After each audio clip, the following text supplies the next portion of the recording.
Assalamualaikum warahmatullahi wabarakatuh.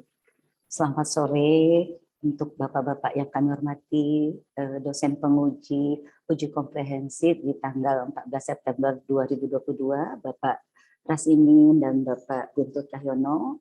Saya Rosnani Mapodumpi dari kelompok Pendidikan Agama Islam kelompok 2 akan mencoba mempresentasikan RPP untuk usia Taman Kanak-kanak Islam kelas A, yaitu usia 4 sampai 5 tahun. Baik, Bapak. Ya, terima kasih Bapak. Oke, selanjutnya kami persilakan kepada Pak Guntur untuk memberikan pertanyaan. Silakan Bapak. Ya, terima kasih Pak Rasimin. Assalamualaikum Ibu Rosnani. Waalaikumsalam. Ada beberapa hal yang ingin saya tanyakan berkenaan dengan ini kan TK ya. Betul. TK itu kan unik ya. Jadi, ya, TK Islam. TK Islam, oke. Jadi kalau TK Islam kalau menyusun RPP itu tidak perlu berdoa sesuai dengan agamanya, tidak perlu begitu ya, berdoa begitu saja kan otomatis kan sudah Islam itu kan. Ya, baik. Ya, tidak perlu berdoa sesuai dengan agamanya gitu, tidak perlu. Siapa? Bu Rosnani, teori pembelajaran yang dipakai dalam menyusun RPP itu apa, Bu? Teori pembelajaran yang dipakai? Apa ya? Kognitif ya, Pak ya, teori belajar kognitif. Terus kognitif, ada apa lagi? Ada humanisme dan konstruksif ya. Kalau ya, teori belajar behavior, konstruksif dan humanis ya, konstruksif yang teori membangun, teori itu untuk perilaku dan maaf Pak. Iya, sama humanistik. Maaf ya Pak, saya masih mengawang-awang. Grogi nih ketemu Bapak-bapak. Oh iya, betul-betul ya. Oke, selanjutnya itu model evaluasinya pakai apa, Bu? Kalau di TK saya konfirmasi. Kalau evaluasi pembelajaran anak-anak itu biasanya kami dengan praktek langsung istilahnya ya Pak. Jangan biasanya. Oh, baik. Dengan anak-anak tuh dengan demonstrasi atau praktek langsung kami mengevaluasinya. Demonstrasi kalau anak-anak karena tidak ada tes ya Pak, tidak ada tes. Betul. Mohon maaf. Ya. Jadi bukan biasanya jawabannya, yang ada di itu saja, masuk kemana-mana. Oke, siap Pak, siap. Contohnya gimana? Misalnya membuat item supaya anak bisa mendemonstrasikan item pertanyaan atau item perintahnya itu seperti apa? Biasanya karena contohnya materi berwudu ini, saya akan menanyakan anak-anak tahu tidak urutan pertama gerakan berwudu apa dulu ya gitu. Nanti ada dua bentuk evaluasi, kalau dia bisa saya akan tulis di checklist ada tulis ya dia bisa, lalu saya buat narasi atau istilahnya dengan anekdot kalau di TK. Anak bisa menjawab urutan pertama ya seperti itu. Oke. Itu dibuat enggak, Bu? Jenengan buat, Ibu buat enggak? Dibuat, Pak. Kalau di TK dibuat seperti itu. Di RPP ada enggak di RPP? Kalau di RPP formatnya, Pak, saya karena kan belum praktek ya, Pak. Belum praktek, belum sampai di sini. Untuk materi belum sampai sini. Baru mau rencana kita materi kegiatan berwudu. Itu manfaatnya apa tuh, Bu? Manfaatnya RPP itu apa tuh? Manfaatnya untuk guru, jadi guru tidak bias dalam memberikan materi, karena kan di RPP itu kan ada rancangan, ada pelaksanaan, dan ada evaluasi. Jadi semua pembelajaran diberikan secara sistematis dan dapat dipertanggungjawabkan. Salahnya begitu ya, Bu. Jadi jawabannya biasanya itu nggak ada. Jadi fokus di RPP itu. Siap. Sekarang terakhir, Bu, ngaji ya, Bu ya. Itu kepala atau guru? Saya sudah pernah megang jadi kepala di 2 periode karena saya kembali lagi menjadi guru. Oke, berarti harus ngaji nih. Nih, ngaji ini, Bu, surah An-Nisa ayat 9.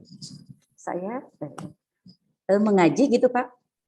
Iya dong. Ya baik-baik. Coba ya Pak ya. Ya. Aku Coba ini serius Ini suruh ngaji bukan suruh Serius. ya baik Pak. Sudah suruh mencoba ini. Ya baik. A'udzu billahi minasyaitonir rajim. Bismillahirrahmanirrahim. Wal yahshal ladzina law taraku min khalfihim zurriyata di'afan khafu alaihim falyakullah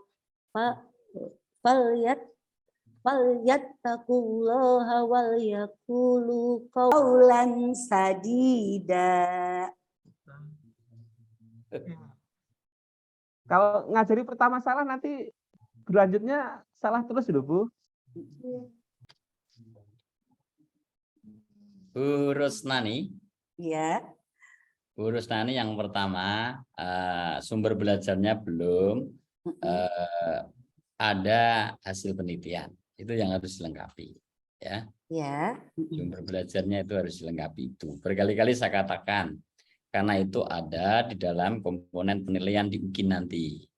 Sumber belajar berasal salah satunya harus dari hasil-hasil penelitian. Tinggal dicari di PDF ya nanti ya. Di Google ya. Nanti ketemu. Kalau materi yang akan diajarkan adalah materi wudhu, kira-kira yang pas menggunakan metode apa di dalam pembelajarannya? Demonstrasi partisipasi, Pak. Bagaimana caranya demonstrasi partisipasi? Pertama, kita itu mencontohkan dulu ke anak-anak, memperagakan secara langsung. Ya, coba dipraktekkan. Kira-kira gimana ketika ngajarnya demonstrasi? Ya, sebelumnya biasanya saya pakai tepuk dulu. Jangan biasanya. Iya betul. Ini suruh mempraktekkan. Ya baik.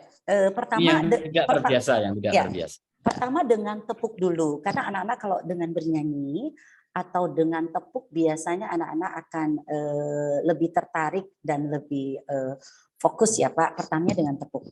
Tepuk wudhu, baca bismillah sambil cuci tangan, kumur-kumur basuh hidung, basuh muka, tangan sampai ke siku, kepala lalu telinga, terakhir cuci kaki lalu doa, amin.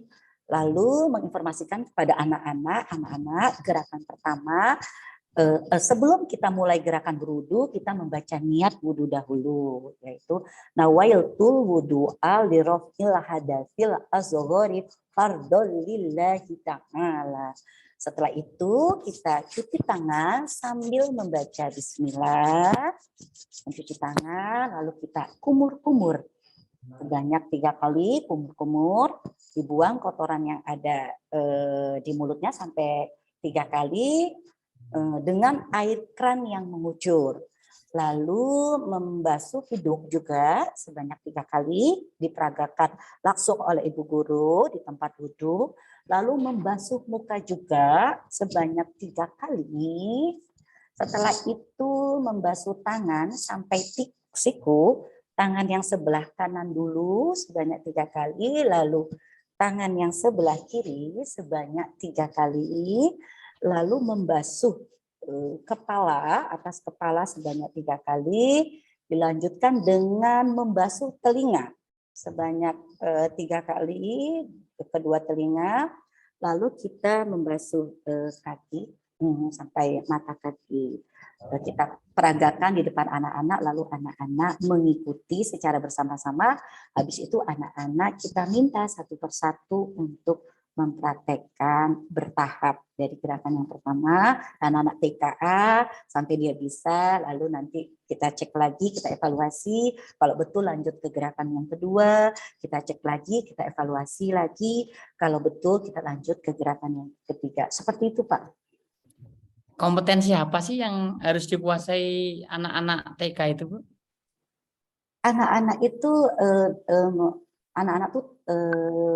mengenal kegiatan beribadah yang diinikan yang dituntun orang dewasa. Dapat ditulis di kompetensi dasarnya ditulis. Ditulis, Pak. Ditulis ya. Ditulis. Oke. Kalau seperti itu, bagaimana cara mengevaluasi dalam proses pembelajaran itu untuk mengetahui kompetensi-kompetensi yang harus dikuasai oleh anak didik ibu itu? Kira-kira apa yang evaluasi apa? Model evaluasi yang bagaimana yang akan dilakukan? Biar maaf. Saya akan membuat evaluasi. Saya membuat evaluasi pertama karena anak-anak ini praktek langsung, membuat evaluasi anak mampu atau tidak melakukan kegiatan berwudu. Nah, ini yang saya tanyakan. Pertama, kan jelas ada penilaian pengetahuan, ya, ya. pengetahuan. Anak dapat mengetahui, menceritakan kegiatan beribadah. Ya, oke. Lalu Ada penilaian sikap. Ya, ada penilaian keterampilan dan penilaian spiritualnya. ya, oke. Ya. Ada itu instrumennya sudah dibuat? Iya, Pak. Sudah dibuat? Sudah dibuat? Jawabannya sudah atau belum? Jangan iya. Sudah, Pak. Sudah. Sudah. Oh, sudah ya. Sudah. Oke. Kalau sudah dibuat, nanti tinggal disesuaikan runtutannya itu sehingga nanti nyambung. Ketika untuk mengukur kompetensi peserta didik itu betul-betul clear, ada di situ, ya. Termasuk diantaranya adalah harus dituangkan juga di dalam tujuan pembelajaran itu juga harus jelas. Jangan sampai tidak jelas.